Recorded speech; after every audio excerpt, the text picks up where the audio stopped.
Hi friends, here are some important tips that you need to know while taking your heart rate during exercise.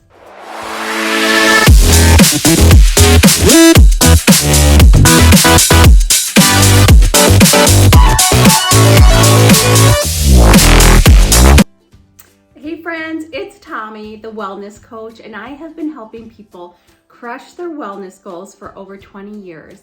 And today I want to tell you about some really important tips about checking your heart rate during exercise. So most of you have probably heard that you should be in a certain target heart rate while exercising. While this is true most of the time, there are some certain nuances to that, and that's what we're going to explain today. So first of all, ask yourself, do you really need to check your heart rate during exercise? Do you need to fall within a certain target heart range? If you are somebody that's not exercising at all, you don't have an exercise plan, the first step is just to move.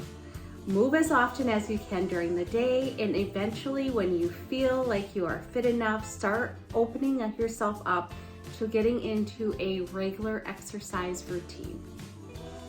With the exercise routine that you have chosen, if you feel that you're not getting the results that you want, whether it's maybe weight loss or maybe a certain fitness level or maybe even improving in your cardiovascular fitness level, then it's a really great idea to consider measuring your target heart rate.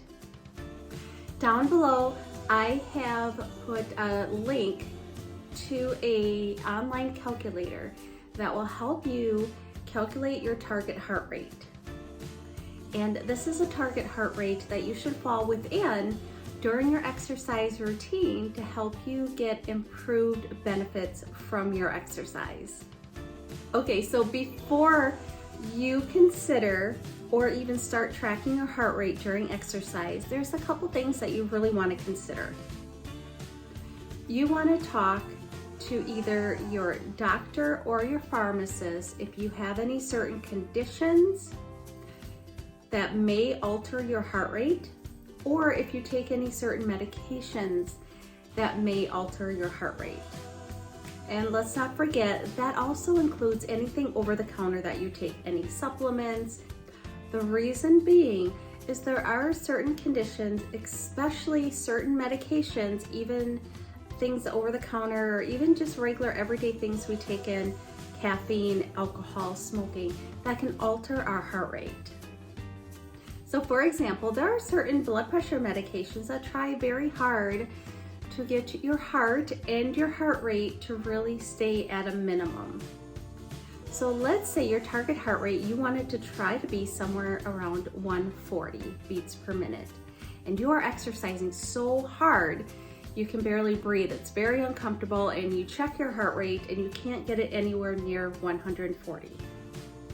Well, because you're taking a medication that really tries to prevent your heart rate from increasing, you're working out a lot harder than you need to.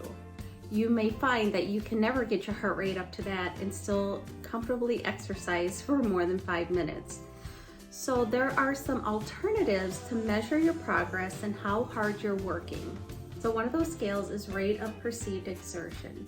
And that is something that you can Google, you can find in a lot of different places, but you can use that as a scale to really determine where you should be to get adequate movement. And then once you have that baseline, you can choose to stay there or you can challenge yourself.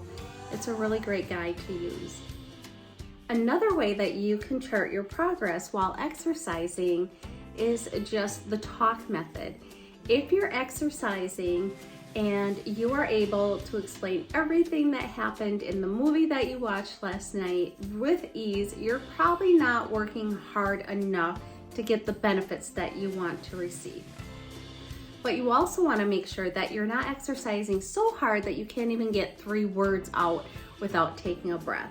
So you should be able to exercise hard enough to where you can talk, but only say, about 3 words, and then you need to take a breath. So that way you're getting a big enough exercise to really help reap the benefits.